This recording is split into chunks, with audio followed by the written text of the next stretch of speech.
வணக்கம்.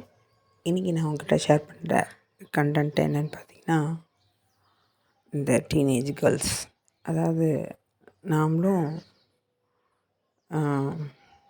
இந்த டீனேஜ் கேர்ள்ஸும் இங்கே இந்த பூமியில் சுதந்திரமாக வாழ்றதுக்கு உரிமை பெற்று வந்தவங்க தான். அவங்களுக்கும் எல்லா உரிமையும் இருக்குது. அவங்க குழந்தையிலேருந்து ஒரு ஸ்டேஜில் வளர்ந்து இந்த ஏஜுக்கு வராங்க. அப்போது அந்த ஏஜில் அவங்களுக்கு ஹார்மோன்ஸ் கொஞ்சம் ப்ரொடியூஸ் பண்ண ஸ்டார்ட் ஆகுது. அப்போது அந்த உடல் மனம் ஒரு விதமாக கட்டமைக்கப்படும். அப்போ அவங்க புதுசாக உணருவாங்க. ரெண்டாவது என்னென்னா, என்ன நடக்குதுன்னு அவங்களுக்கு ஒரு குழப்பமாக இருக்கும். அந்த டீனேஜில் ஒரு குழந்தையோட குணத்தையும் ஒரு 12 வயதுக்கு முதல்ல 12 ஆண்டுகள் உள்ள குணத்தையும் கம்பேர் பண்ணும்போது என்டையர்லி டிஃப்ரெண்ட்டாக இருக்கும். அதை விட டீனேஜை முடிச்சுட்டு ஒரு 25 வரைக்கும் ஒரு குழந்தைய கம்பேர் பண்ணும்போது என்டையர்லி டிஃப்ரெண்ட்டாக இருக்கும். நீங்கள் அவங்க குழந்த ஒரு 12 வருடம் இருந்த குழந்தைய வச்சு இவங்க இப்படி தான் கேரக்டர்னு டெஸ்ட் பண்ணுறது ஒரு விதமான தன்மை. உண்மையே அவங்களோட குணம் அதுதான். அடுத்த ஒரு 12 இயர்ஸ்க்கு அவங்க குணம் என்னென்னா, சமுதாயத்தாலையும் நீங்கள் அவங்களுக்கு பண்ணுற ஒரு திணிக்கப்பட்ட ஒரு கட்டமைப்பினாலையும் அவங்களுக்குள்ள அவங்களே பயமாக ஏற்படுத்திக்கிட்டதுனாலையும் தான் அவங்க குணம் மாறியிருக்கும். இப்போது ஏற்கனவே அவங்க குழம்பியிருக்காங்க. பத்தாததுக்கு நீங்கள் வேறு குழப்பி விட்ருக்கீங்க சமுதாயங்க பேரில்.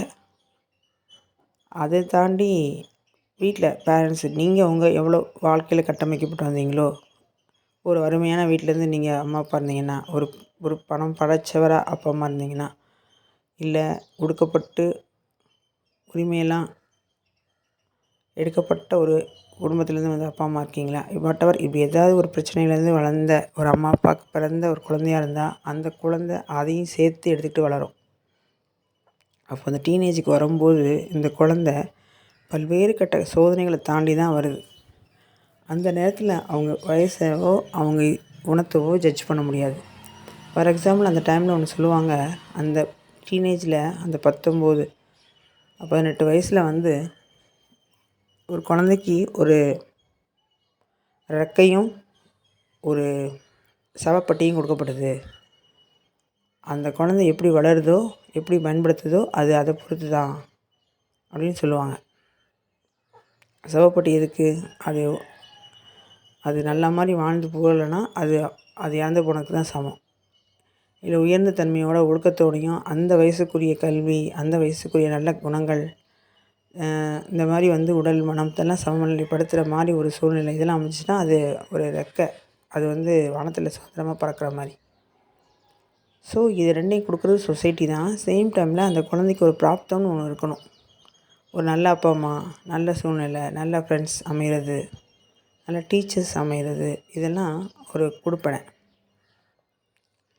இதையும் தாண்டி வெடிச்சுக்கிட்டு ஒரு குழந்தை இதையும் தாண்டி போட்டி போட்டு அந்த சேத்துல வரைஞ்ச தாமரை மாதிரி ஒரு பெண் ஒரு ஆண் சொல்லிக்கிறாங்க அப்படின்னா அதுவும் அவங்களோட கொடுப்பனை தான். இந்த மாதிரி வளர்ந்தவங்கள நம்ம சொசைட்டி எப்படி பார்க்கும் அப்படின்னா, இவங்களுக்கு ரொம்ப சுதந்திரம் இருக்குது, இவங்க ரொம்ப அளவுக்கு மீறி ஆடுறாங்க, ஆடை சுதந்திரம், அதுக்கப்புறம் அவங்க ரொம்ப இப்போது செலவு பண்ணுறாங்க, எல்லாமே உடனுக்குடன் கிடச்சிடணும்,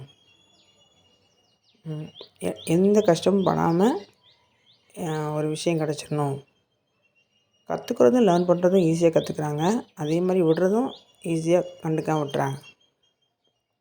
உழைப்பு போடுறதுக்கு தயாராக இருந்தால் கூட ஒரு கண்டிஷனல் பேரில் தான் உழைப்பு போடுறாங்க. சரி, அப்போது இந்த மாதிரி வளர்ந்த சூழ்நிலையில் ஒரு 25, 30 வயசில் தான் இப்போ பெண்கள் ஆண்கள் கல்யாணம் பண்ணுறாங்க. கல்யாணம் பண்ணும்போது அந்த 25 வயசுலேருந்து அந்த கல்யாண இயக்கம் 28, 29 உச்சபட்சத்துக்கு வரும். இந்த ஹார்மோன்ஸ் எல்லாம் அப்போ தான் சரியாக சுரக்கப்படும். இந்த நேரத்தில் ஒரு 35 வயசில் ஒரு ஆணுக்கும் 32 வயசில் ஒரு பெண்ணுக்கும் கல்யாணம் பண்ணி கொடுக்கும்போது என்ன ஆகுன்னா, பசி ஆறி என்னமோ சொல்லுவாங்களே, பசி அடங்கிருச்சு, அதுக்கப்புறம் ஃபுட்டு வகை வகையாக வச்சிங்கன்னா சாப்பிட முடியாதுங்கிற மாதிரி தான் வாழ்க்கையில். அவங்க உடலும் அவங்க மனமும் இந்த இதுக்கு தயாராகிச்சு. அதனால தான் அவங்க இந்த வயசில் கல்யாணம் பண்ணிக்கணும்னு வெளியே சொல்கிறாங்க. ஆனால் இது எல்லாத்துக்கும் பொதுனா கிடையாது. ஒரு 95% பேருக்கு இந்த மாதிரி இருக்குது. 5% பேர் இல்லை 10% பேருக்கு வந்து இது தாண்டி கொஞ்சம் அரிதா 30 வயசில் கல்யாணம் பண்ணக்கூடிய பக்குவமும், இல்லை கல்யாணமே வேணான்னு சொல்கிற கொஞ்சம் பேர் இருக்காங்க.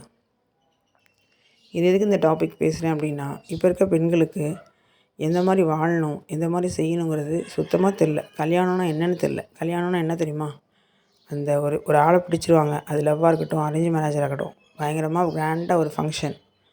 அது மெஹந்தி ஃபங்க்ஷன்லேருந்து நலங்க வைக்கிற ஃபங்க்ஷன்லேருந்து, அதுக்கப்புறம் சங்கீத ஃபங்க்ஷன் வச்சுக்கிறாங்க. இப்போ ஒரு ஆர்கெஸ்ட்ரா கூப்பிட்டு வச்சுக்கிறது, பாடுறதுலேருந்து பயங்கரமாக பிரம்மாண்டமாக கல்யாண மண்டபம், அந்த அலங்காரம், அப்புறம் அவங்க போடுற ட்ரெஸ்ஸு, அந்த நகைகள், அந்த உணவு, வர்ற மக்கள், இதை வந்து ஒரு நாள் கூத்துக்கு அப்படியே சொல்லுவாங்களே, அது மாதிரி அவங்க இந்த மாலை இவ்வளோ அழகானது, இது நம்மளை பார்க்குற எல்லோரும் பார்க்குறது, நம்ம அழகுங்கிறது, இதுதான் பிரதானமாக இப்போ யோசிக்கிறாங்க.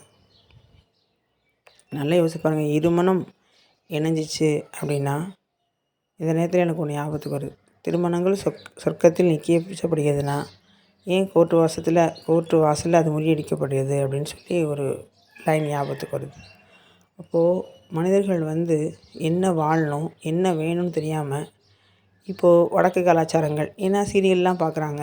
அப்போ வந்து என்னென்னா அங்கே இருக்க கலாச்சாரங்கள், ஃபாரினராக நிறைய பேர் போயிட்டு இங்கே வராங்க. அங்கே இருக்க கலாச்சாரங்கள் இதெல்லாம் மிங்கிள் பண்ணி, தமிழ் சமுதாயத்தையும் மிங்கிள் பண்ணி, அவங்களுக்கு எல்லாம் கலந்தடித்த ஒரு கதம்பமாக கல்யாணம் நடக்குது. அதே மாதிரி அந்த கலாச்சாரங்களையும் கலந்தடிச்சுக்கிறாங்க.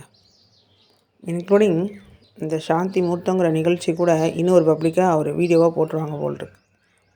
இதை நான் தவறுன்னு சொல்ல, ரைட்டுன்னு சொல்ல, ஒரு ஆதங்கத்துலேயும் சொல்ல, ஒரு கோபத்துலேயும் சொல்லலை. நான் என்ன சொன்னேன்னா, தெளிவு இல்லை, அறியாமை இல்லை. ஒரு கொல்லிக்கட்டை எடுத்து அவங்க தலையிலேயே சொரிஞ்சுக்கிட்டா எப்படி இருக்கும், அது மாதிரி அதை ரொம்ப பெருமையாக நினச்சிக்கிறாங்க பெண்கள். நெக்ஸ்ட்டு வந்து என்னென்னு கேட்டிங்கன்னா, ஒரு ஒரு ஆமை அது கூட்டுக்குள்ளே இருக்கிறது ஒரு பாதுகாப்பு. அதுக்காண்டி இறைவன் கட்டமைக்கப்பட்ட ஒரு இதுதான் பெண் சக்திங்கிறது. இவங்க தைரியமாக அந்த கூட்டை விட்டு மேலே ஏறி நின்று, அந்த நத்தை எப்படி வெளியே நின்று நிற்கிதோ அதே மாதிரி நிற்கிறது என்னோடய சுதந்திரம்னு சொல்கிறாங்க. எது சுதந்திரம்னு தெரியல இவங்களுக்கு. சுதந்திரம்னா என்ன தெரியுமா? இந்த ட்ரெஸ்லேயும் அவங்க போடுற செலவுலேயும் அவங்க என்ன வேணால் கேட்கறதுக்கு ஆள் இல்லை, என்ன வேணால் பண்ணலாம், அது சுதந்திரம் இல்லை. சுதந்திரம்னா சுய ஒழுக்கமாக இருக்குது. சுதந்திரம்னா ஒரு வந்து சமுதாயத்தில் அது எத்திக்ஸோட ஜாஸ்தி ஃபீலிங்கோடு இருக்கிறது, உச்சபட்ச பெண்மையின் இதாக இருக்கிறது. அப்போ வந்து என்னென்னா, இந்த இதெல்லாம் மறந்துட்டு எங்கே சுதந்திரம், சம உரிமை, நீங்கள் ஆர்டிக்கிள் கான்ஸ்டியூஷன் படி தான் வாழணும் அப்படின்னா அப்படியும் ஒன்றும் வாழலையே. அதே மாதிரி கலாச்சாரப்படி வாழ்கிறீங்கன்னா அது மாதிரியும் வாழல. இங்கே எல்லாம் கலந்து, சரி கலந்தாலும் ஒரு அழகு இருக்குது அப்படின்னு எடுத்துட்டாலும் துன்பப்படுறீங்களே. 75,000 மந்த்லி சேலரி வாங்குறவங்களும் 2,00,000 மந்த்லி சேலரி வாங்குகிற கேர்ளும் துன்பப்படுறா, ஏமாந்து போகிறா. ஆண்கள்கிட்ட அவர் சாதாரணமாக அப்யூஸ் ஆகப்படுறா. அது மருத்துவம் படித்தவங்களாக இருக்கட்டும், ஃப்ளைட் ஓட்டுற பொண்ணாக இருக்கட்டும், இவங்க வந்து அதிகபட்சமாக ஆண்கள்கிட்ட இந்த மாதிரி அப்யூஸ் ஆகப்படுறாங்க. இதுக்கெல்லாம் என்ன காரணம்னா அவங்களோட அறியாமை தான். இது வந்து இந்த சிங்கிள் பேரண்டாக இருக்க பெற்றோர்கள் வளர்க்குற செல்லம், அவங்களுக்கு கொடுக்குற அதிகபட்ச உரிமை, சுதந்திரம், இதுதான் அங்கே காரணம். ஒரு ஆண் ஈர்க்கப்படுறது ஒரு பெண்ணுக்கு வந்து ஆண் ஈர்க்கப்படுறதும், ஆணுக்கு பெண் ஈர்க்கப்படுறதும் இந்த வயசில் சரியான பக்குவம் தான். ஆனால் அதில் ஒரு தெளிவு வேணும். நமக்கு என்ன வேணும், நம்ம கேரக்டர் என்ன, நம்மளோட முதல்ல எந்த மாதிரி பார்ட்னர் சூஸ் பண்ணுறோம், நம்ம வந்து நம்ம முதல்ல கேரக்டரை எந்த மாதிரி ஆணை தேர்ந்தெடுக்கணும், விரும்புகிறோங்கிறது முதல்ல ஒரு பொண்ணுக்கு தெளிவு இருக்கணும். அதே மாதிரி ஒரு ஆணுக்கு தெளிவு இருக்கணும். எந்த மாதிரி ஒரு பார்ட்னர் வேணும், இவ கூட நான் எப்படி வாழ்வோம், முதல்ல நம்ம டேஸ்ட் என்ன, நம்ம அப்படின்னு ஒவ்வொருத்தனுக்கு அவங்களுக்கே தெரியல முதல்ல. அப்புறம் எப்படி 2 பேரும் ஆப்போசிட்டில் உள்ள ஒரு மனிதனை கொடுக்கும்போது வாழ்க்கை என்ன புரிஞ்சு நடக்க முடியும்? ரெண்டாவது என்னென்னா, காதல் இந்த மாதிரி வந்து காமம்னா ஏதோ சினிமாவில் கதையில் வர மாதிரி நினச்சிக்கிறாங்க. அது இல்லவே இல்லை.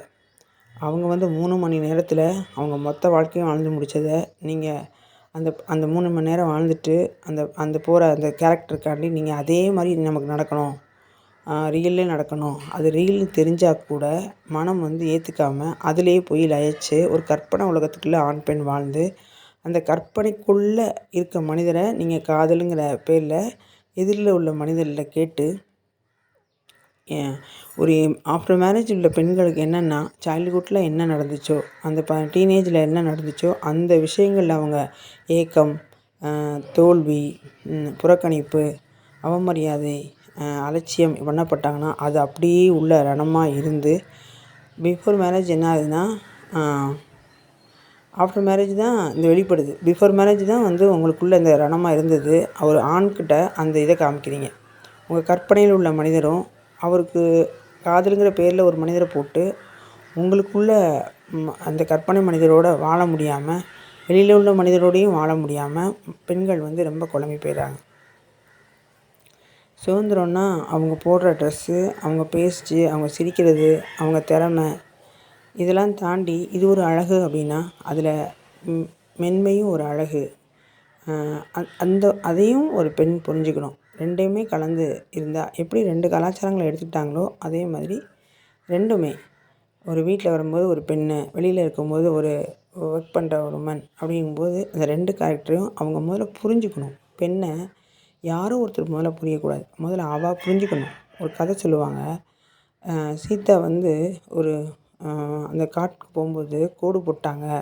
அந்த கோடு போட்டதை தாண்டி வந்ததுனால அவங்க வந்து அந்த ராவணனால் கடத்தப்பட்டாங்கன்னு. அவங்க வந்து ஏன் அப்படி ஏன் தாண்டினா சொல்லியும் கேட்காம ஏன் தாண்டினா அப்படின்னா அவள் யாருக்காண்டியோ போட்டாங்கன்னு நினச்சிட்டு இவ தாண்டினா. இவ போட்டிருக்கணும், இவருக்குள்ளேருந்து வந்திருக்கணும். இவ உள்ளே கோடு போட்டிருந்தான்னா அது யார் சொல்லியிருந்தாலும் யார் என்ன கேட்டிருந்தாலும் தாண்டி வந்திருக்க மாட்டாள். அதே மாதிரி தான் இந்த சொசைட்டிக்காண்டி வாழாமல், அப்பா அம்மாக்காண்டி வாழாமல், ஃப்ரெண்ட்ஸுக்காண்டி வாழாமல் முதல்ல உங்களுக்காண்டி வாழ்ந்தால் மட்டும்தான் இந்த வாழ்க்கையில் என்ன அனுபவிக்கணும், என்ன அனுபவிக்கக்கூடாது, எது உங்களுக்கானது, எது உங்களுக்கு இல்லைங்கிறது தெளிவு முதல்ல வரும். இந்த வீடியோ பேசும்போது நான் என்ன சொல்ல வந்தேனோ அந்த கருத்தை சொல்லவே இல்லை. இப்போ ஏதோ பேசிகிட்ருக்கேன்.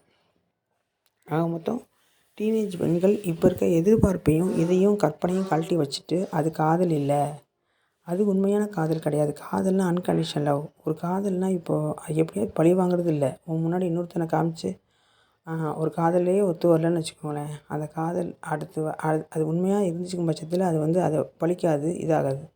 முதல்ல இங்கே பிஸ்னஸ் பண்ணுறாங்க. Give and take policy. எனக்கு நீ ஒன்று கொடுத்தா நான் உனக்கு ஒன்று கொடுப்பேன். நீ எனக்கு பண்ணலை, நான் உனக்கு பண்ணுறேன். நீ எனக்கு இப்படி துரோகம் பண்ணலாமா, அதே வழியை உனக்கு நான் காமிக்கிறேன் பாருன்னு சொல்கிறது வந்து இது பல்லுக்கு பல், என்னமோ பழிக்கு பழின்னு சொல்லுவாங்களே அது மாதிரி. இது வந்து தவறு. இது வந்து கண்ணோட்டம். இதை வந்து சினிமாவில் பார்த்து, சினிமாவில் உள்ள காதல் பார்த்து, புக்கில் உள்ள எழுதின ஒரு கற்பனை கதாபாத்திரத்துக்கு மனிதன் உயிரோடு இருக்கிறவங்களுக்கு உயிர் கொடுத்து வாழ்கிறது. உண்மையை சொல்லணும்னா அதுவும் மாயை, இதுவும் மாயை, மனித இல்லை காதலும் மாயை தான். முழுமையாக நீங்கள் உணர்ந்து போயிருந்தீங்கன்னா அந்த காதல் மாதிரி தான் இந்த காதல். ஆனால் இதுக்கு உணர்வு இருக்குது. அது உணர்வு வெளிப்பட தெரியாது. அது புக்கில் இருக்குது, அது திரைப்படத்தில் இருக்குது. அந்த உணர்வை உங்கள் உடலில் பிரதிபலிக்கிறதுனால தான் அது வலியாகவும் அது ரணமாகவும் மாறுது. நீங்கள் திரைப்படத்தை பார்க்குற மாதிரி காதலையும் புக்கில் உள்ள காதல் மாதிரி நீங்கள் உங்கள் காதலையும் நினச்சிட்டிங்கன்னா பிரச்சனையே கிடையாது. நீங்கள் 3 வெவ்வேறு காதலாக கோணத்தில் பார்க்குறதுனால தான் இப்படி பிரச்சனையாக இருக்குது. எல்லாமே மாயை தான். இங்கே இந்த இடத்துல ஒரு ஒரு ஒரு பெண் வந்து இது நம்ம வந்து வாழ்ந்து போகிறதுக்கு ஒரு அனுபவத்துக்கு எடுத்து வந்திருக்க ஒரு ஒரு ஒரு ஒரு கேரக்டர். இந்த கேரக்டரில் நம்ம நடித்து போகணும் அப்படிங்கிறத ஒரு தெளிவு வரும்போது வந்தால் வலிக்காது. உள்ளுக்குள்ளே யாருக்கோ வாழ மாட்டாங்க, அவங்களுக்காண்டி வாழ்வாங்க. அவங்களுக்கே வாழலைனாலும் மற்றவங்களுக்கு வாழும்போதும் வாழ்ந்தது சூழ்நிலை வந்தாலும் அதை முழுமையாக ஏற்றுக்கிட்டு அவங்களுக்குள்ள அதை புரிஞ்சு வாழ்வாங்க. ஒரு பெண்ணுக்கு அவள் பிரச்சனைக்கு அவளே போதும் அப்படிங்கிற ஒரு தெளிவு கிடச்சிருக்கும். அந்த பிரச்சனையை உருவாக்கணும் அவள் தான், அதை அழிக்கிறதும் அவள் தான். அதே மாதிரி அந்த சூழ்நிலையில் முழுமையாக உணர்றதும் அவள் தான். எப்போ ஒரு பெண் முழுமைங்கிற உணர்வானா அவளுக்குள்ளே முழுமை அடைகிறது. அவளுக்குள்ள ஆணத்தன்மையை வந்து பூர்த்தி பண்ணி நமக்கு வந்து நம்மளே போதும் அப்படின்னு நினைக்கும் போது மட்டும்தான் அது எதிராளிகளை எதிர்பார்த்து அது அப்பா அம்மா அண்ணா அப்புறம் ஏதோ வாட்டவர் ஆண்களையோ பெண்களையோ சார்ந்து இருக்காமல் நமக்கு இருக்க அறிவுக்கு நமக்கு எவ்வளோ முடியும். நீங்கள் ஒன்று புரிஞ்சுக்கணும். அதாவது என்னென்னா, நான் படிக்கலை, எனக்கு அழகு இல்லை, இந்த மாதிரி சில காரணங்கள்லாம் உங்களுக்கு சமுதாயத்தில் திணிக்கப்பட்டதை அதை ஒரு மேலோட்டமாக எடுத்துக்கிட்டு அதையே வாழ்ந்து போகிறதுக்கு தடையாக எடுத்துக்கிறீங்க. இங்கே மூலப்பொருள் எல்லாத்துக்கும் சமமாக தான் கொடுக்கப்பட்டிருக்குற தெளிவு வேணும். நாம் அதை பயன்படுத்துறதை வச்சு தான் பதார்த்தம் அன்றைக்கி ரசம் வச்சுக்கலாமா, இல்லை விருந்து வச்சுக்கலாமா அப்படிங்கிறத நம்ம தான் டிசைட் பண்ணணும். ஆனால் எல்லா பொறுப்பும் கொடுக்கப்பட்டிருக்கு.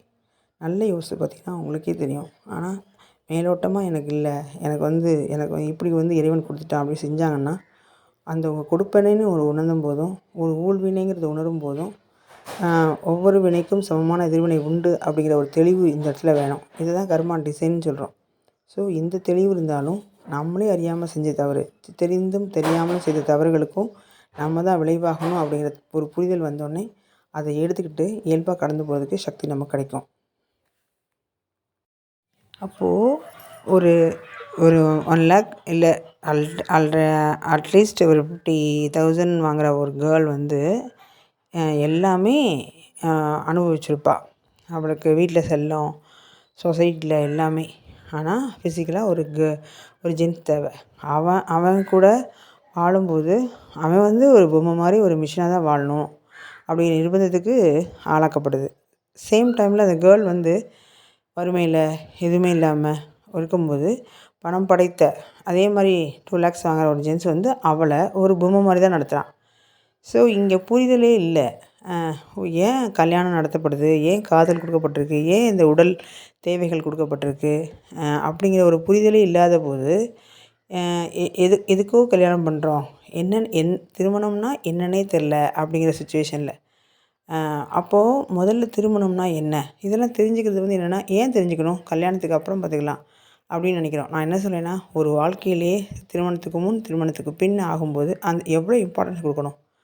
ஒரு ட்ரெஸ் வாங்குறீங்க, அதுக்கு எவ்வளோ இம்பார்ட்டன்ஸ், பிராண்டு பார்க்குறீங்க, அதோட தரம், அதோட இது அலசி ஆராய்ஞ்சு பார்த்து வாங்கும்போது எவ்வளோ விலை கொடுத்து வாங்க தயாராக இருக்கும்போது இந்த வாழ்க்கையை எவ்வளோ பிரக்கையோடு நம்ம பார்க்கணும். அப்போ ஏதோ கல்யாணம் பண்ணணும், குழந்தை எடுத்துக்கணும், இப்போ கூட ரொம்ப தெளிவாக இருக்காங்க குழந்தை எடுக்கிறது அதெல்லாம். நான் என்ன சொல்கிறேன் அப்படின்னா, இது முக்கியம் இல்லை. உங்கள் உள்தன்மையில், உங்கள் உள்ளுக்குள்ளே நீங்கள் முழுமையடையணும். என்ன நம்ம உடலுக்கு என்ன தேவை இருக்குது, நம்ம என்ன எதிர்பார்க்குறோம், அதே மாதிரி எதிராளிக்கும் வந்திருப்பாங்க. நீங்கள் அந்த 20 வருஷம் 25 வருஷம் முன்னாடி ஒரு அப்பா அம்மா கூட வாழ்ந்த அப்பா அம்மா இல்லாத மனிதர்களும் இருக்காங்களே, அந்த வாழ்ந்த சூழ்நிலையில் அனுபவித்த துன்பங்கள் இதுக்கெல்லாம் ஒரு வடிகாலாக அடுத்து இது ஆஃப்டர் மேரேஜ் நீங்கள் வடிகாலாக தேடுறீங்க. அப்போ அந்த 20 வருஷமாக நீங்கள் எவ்வளோ கற்பனையில் எவ்வளோ வலி இல்லைனா வச்சுருக்கீங்களோ, அதுக்கு ஒரு வடிகாலாக ஒரு மனிதனை தேடும்போது எப்படி அந்த இடத்துல கிடைப்பார். அவர் ஒரு வடிகாலோட தேடி தான் இங்கே வந்திருப்பார். ஸோ 2 பேரும் மெர்ஜானா ஓகே, இல்லாத பட்சத்தில் இங்கே முரண்பட்டு டைவர்ஸ் அப்படிங்கிறதுல தான் போய் நிற்கிது. அதுவும் இல்லாமல் இங்கே ஏன் டைவர்ஸுங்கிறதுனா, இப்போ அப்பா அம்மாவே பிடிக்கலையா பிரிஞ்சு வந்துடுங்க, ஒத்துக்கலாம் அப்படின்னு சொல்கிறாங்க. ஒரு புரிதல் ஒரு அம்மா அப்பா ஒரு கற்றுக் கொடுக்கறதில்ல. ஏன்னா அவங்களே அப்படி இருக்காங்க. அவங்களுக்கு யாரும் கற்றுக் கொடுக்காத சூழ்நிலையில் இருக்காங்க. அவங்க வாழ்ந்த சூழ்நிலை அது வேறு, அப்போ நீங்கள் வாழ்ந்த சூழ்நிலை வேறு. 2 மெர்ஜ் பண்ணி குழப்பக்கூடாது. ஸோ அதனால் என்னென்னா, சுதந்திரங்கிறது என்னென்னா, நீங்கள் எவ்வளோ சுய ஒழுக்கத்தோடையும் தன்மையோடையும் வாழ்கிறீங்கிறத பொறுத்து தான் இருக்கே ஒழிய, மற்றவங்களுக்காண்டி உடையை குறைச்சிக்கிட்டு இந்த மாதிரி ஆர்ப்பாட்டமாக வெளியில் தெரிகிற மாதிரிலாம் கிடையாது. ஆரவாரங்கிறது உள்ளுக்குள்ளே இருக்கணும், கொண்டாட்டங்கிறது உள்ளுக்குள்ளே இருக்கணும். இது வெளியில் இல்லை. இந்த பப்புக்கு போகிறது, இந்த மாதிரி ட்ரிங்க்ஸ் பண்ணுறது, இந்த மாதிரி நிறைய ஆண் நண்பர்கள் வச்சுக்கிறது, இதே பெண்கள் இப்போ ஆண்களும் இதே மாதிரி. அப்போ என்னென்னா, இது நாகரிகம் கிடையாது. அந்த கோவில் போகிறது, இது என்ன சொல்கிறாங்கன்னா, இப்போது அது பழம் பட்டிக்காடு, இதெல்லாம் நாங்கள் பண்ண மாட்டோம் அப்படின்னா. ஆனால் வலிக்கும்போது பட்டிக்காடுக்கும் வலிக்குது, நவநாரிய பெண்களுக்கும் வலிக்குதே. அப்போது இந்த சூழ்நிலையிலேருந்து நம்ம பொதுவாக மனிதர்கள் அப்படின்னு பார்க்கும்போது எதுக்கு வந்தோம், லைஃப் பர்பஸ் என்ன, அது எவ்வளோ பணம் இருந்தாலும் எவ்வளோ வறுமையோடு இருந்தாலும் அவங்களுக்கு வர ஒரு கர்மா டிசைன் படி தான் இது கொடுக்கப்படுது அப்படிங்கிறது இருந்தால் 2யுமே சமமாக பார்த்துக்குவாங்க. இன்பத்தையும் துன்பத்தையும் சமமாக பார்க்கும்போது எதையும் எதிர்கொள்ள முடியும்.